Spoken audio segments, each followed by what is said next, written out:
Hi, I'm Rachel and I'm here to do a really quick video on the BookTube SFF Awards. I'm saying a really quick video because I'm advocating for the general populace to vote in the BookTube SFF Awards for 2018, and those close tomorrow on February 4th, so get a move on it.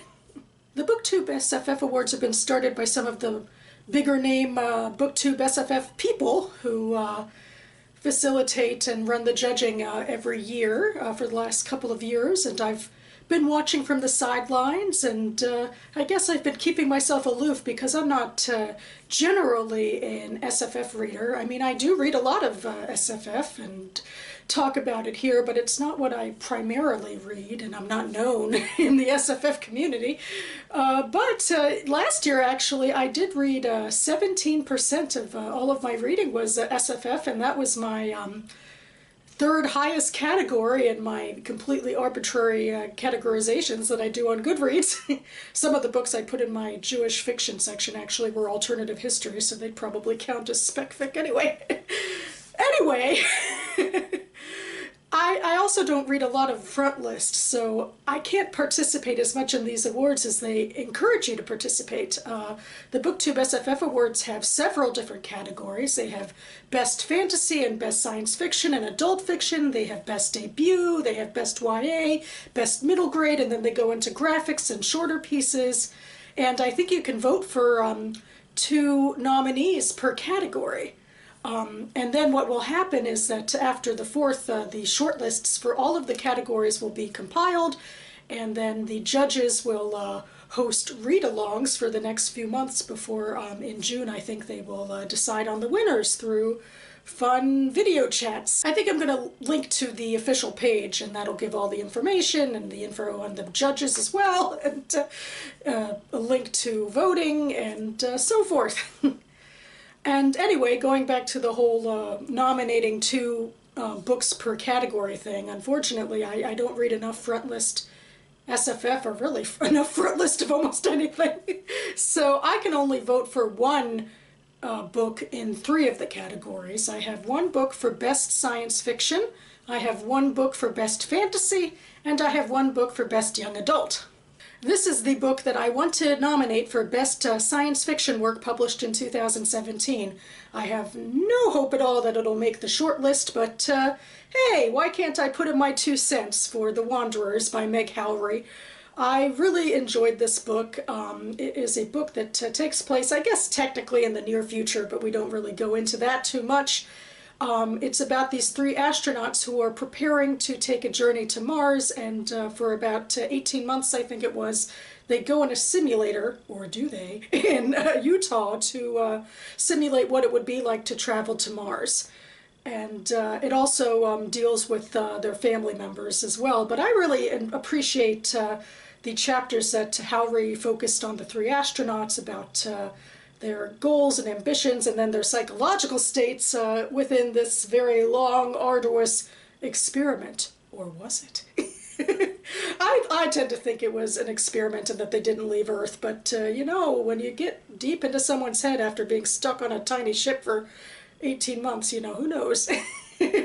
I thought it was beautiful and lyrical and thoughtful, and about science fiction themes, about space travel, about yearning for the future beyond our borders, and I'm just going to give it my shout out here.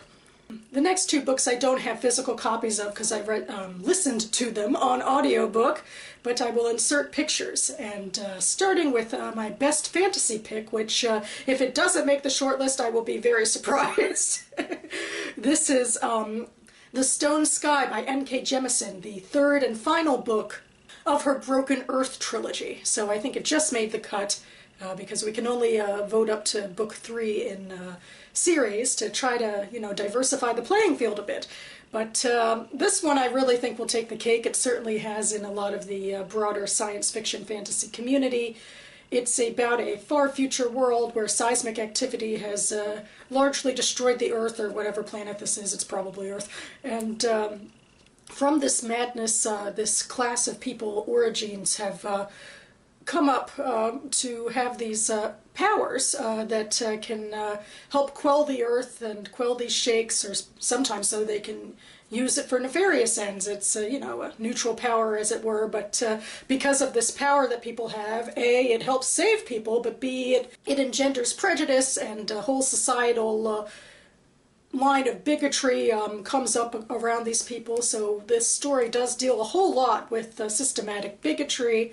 We follow these narrators around. Jemisin does great stuff with first person through third person. I mean, usually when people go into, especially second person, it just seems frou-frou and silly, but she has a real reason for doing it, and that becomes most clear in this final book about when she uses her tenses and why. And there's just such a mythological feel to this story. It just feels like I'm sitting around a campfire and someone's telling me about this big, amazing savior that's going to save the earth. But it's more complicated than somebody in a superhero cape. And too, it's about family drama. It's about the personal dealings with these larger, broader problems. There's just so much amazing world building. I mean, even the past in this book is the far future, and we get to go into that.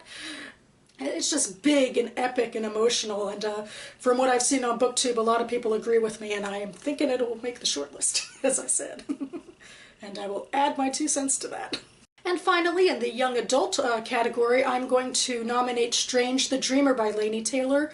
I believe it is the first in a duology. The next book should be coming out soon. It is an epic fantasy novel, which is my favorite thing generally these days to read in YA. And it takes place, you know, in this other world where there's this lost city of Weep. There are these gods that move their citadel right over the city, and it's sort of shrouded in darkness and mystery. And one day, some riders come to another city in this land and recruit people to help move the citadel. And so this young librarian, which props for that, wants to find out more about the city of Weep and knows a lot about the history that no one else knows because he's in the library. And so he joins a group of people to help, and then they find out a whole lot more about what's really going on, and we follow another protagonist who is a demigod, the spawn of the vanquished gods and humans, and we see their side of the story because there had been a battle between gods and men, and a whole lot of history, a whole lot of world building. My favorite part of this was, well, I always appreciate when it doesn't go into good guys and bad guys, so luckily Taylor got rid of the evil gods, and we're just dealing with people who just have different grievances, and everybody has, you know, a reason to be upset, and everybody's sort of been a bad guy too, and I just love that. And then we also have this fantastical element of being able to go into dreams and how scary and amazing that could be. And there's beautiful lyrical writing, and yes, I also, as I often think when love stories come into YA, I kind of go a little sometimes, but overall, I really enjoyed it, and even when it comes to the love stories, this might be one of the ones that works for me the best. But and that's just a small part of it. The world building is amazing, and I really want to know what happens to these characters because they all have such complex motivations, and definitely my favorite of any of the front list YA that I read last year. So that about covers it for me. I'm hoping I can encourage people, even if they're not primarily SFF readers. If you've read any SFF last year, I hope that you go down to the link I put below and vote in this, because I think it's just so cool that the BookTube community does such communal events sometimes. It's just not always all of us just speaking to a camera in our rooms. So go forth and vote, and I'm going to be looking forward to the rest of this half year to see what happens with these shortlists. So thank you so much to the people in the SFF community who have put this together, and happy reading, everyone. I'll see you next time.